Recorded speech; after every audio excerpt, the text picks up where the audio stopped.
একটা মেয়ে বিয়ের পরে স্বামীর সান্নিধ্য পেতে চায়, স্বামীর কাছেই সে সময়টা চায়, স্বামীর সঙ্গেই ঘুরতে যেতে চায়। তাদের কাছে স্বামী কখনো পুরনো হয় না। স্ত্রীর সামনে স্বামীর কখনো পরিপাটি হয়ে থাকা লাগে না। একটা স্ত্রী এটুকুই চাই, হাত থেকে স্বামীর ফোনটা সরিয়ে স্বামী যেন স্ত্রীর দিকেই তাকিয়ে থাকে, স্ত্রীর সঙ্গে কথা বলে, স্ত্রীকে একটু সময় দেয়, ফোনটা হাতে না রেখে স্ত্রীর কথা শুনবে, স্ত্রীকে কিছু বলবে।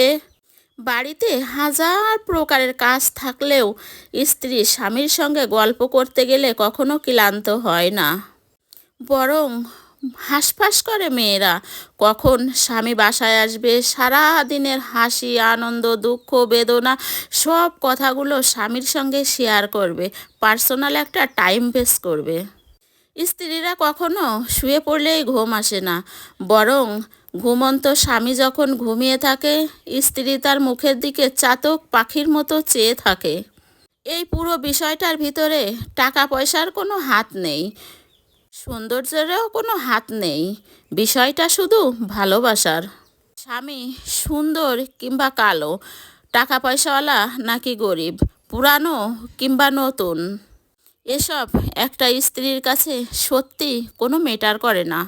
স্বামী হতে গেলে শুধু বিয়ে করা নয়, সত্যিকারের দায়িত্ববোধ, ভালোবাসা, কর্তব্য এগুলোও ম্যাটার করে। স্ত্রীর প্রতি একটু যত্নশীল হওয়া দরকার, স্ত্রীর মনের ভাষা বোঝা দরকার, তার রাগ অভিমান চাওয়া পাওয়াগুলো বোঝাও দরকার। স্ত্রীর ভালো লাগা মন্দ লাগার খবর রাখতে হয়। একটা কথা সবসময় মনে রাখবেন, আপনি স্বামী স্ত্রীর সার্টিফিকেট ছাড়া কখনো জান্নাতে যেতে পারবেন না। এটা উপরআল্লাহ একটা স্ত্রীকে একটা রহমত দান করেছেন। একটা স্বামী যখন সফলতার সিঁড়ি বেয়ে উপরে উঠে যায়, পৃথিবীর কেউ কিন্তু এটা ভালো নেয় না, ভালো দেখেও না, ভালোবাসেও না।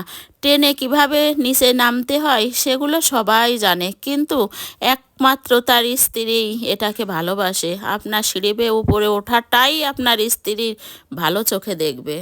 আপনারা যারা স্ত্রীর থেকে বেশি ভালোবাসেন তারা আপনাকে শুধু নিচে টেনে লাবাতেই জানে, ভালোবাসবে না স্ত্রীর মতো।